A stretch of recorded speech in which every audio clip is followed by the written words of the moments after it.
Just a lesser sin eater. Nothing to write home about. I knew you'd turn up sooner or later, but I had been hoping for sooner.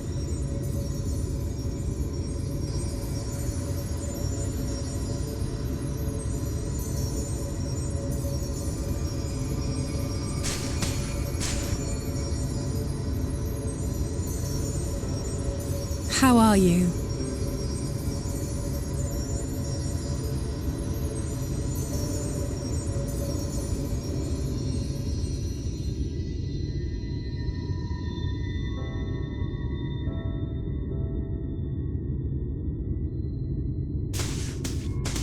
We've fought them to a standstill, then.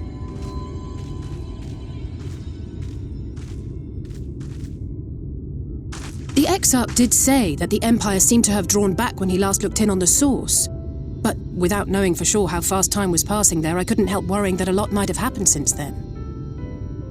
I'm heartily relieved to hear that it hasn't, just as Alphino must have been. As you can imagine, both he and Urianger were desperate to hear the news from home when I arrived. I haven't actually seen Thancred and Y'shtola yet, but they will have heard all the latest developments from the Exarch by now, or should have at least.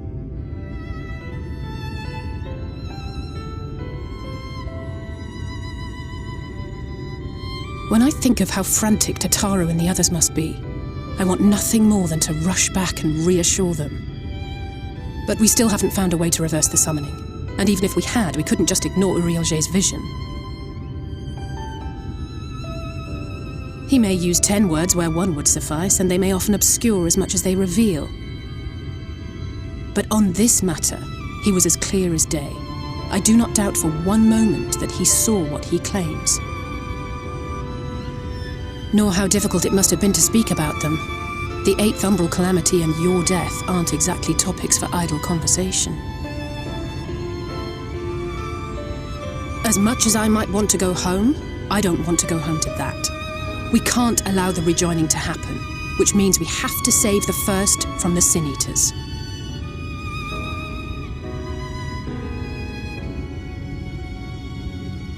That great wall of white is a remnant of the flood. 100 years ago, the balance in the first tipped decisively in favor of light. From that moment, it rose and swelled with each passing day, and then, without warning, it burst forth like water from a broken dam. A colossal wave of pure light, drowning everything in its wake. Only Norvrant was spared. For the most part, living things are composed of ether of various different aspects. But when exposed to such a flood, their etheric harmony is shattered, and their natural form breaks down.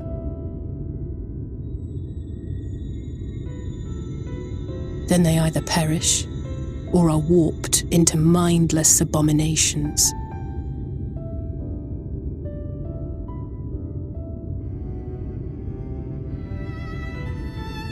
Yes, that's how the Sin Eaters came to be. They were once living creatures, or people, that were caught in the path of the flood. Once the change is wrought, there is no going back. In that instant, they are gripped by an insatiable appetite for ether, and will happily gorge themselves on any living thing within reach. But even that is not the worst of it. The stronger Sin Eaters can plant light in us, like seeds in soil, corrupting our ether and triggering the birth of new monstrosities. They are creatures of base instinct that exist only to feed and to multiply. They feel no pity, know no remorse, and are utterly deaf to reason, which is why they must be destroyed.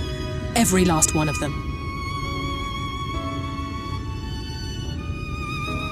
The infirmary is full of the Sin Eaters' victims, left here to spend their final hours waiting for the change to overtake them.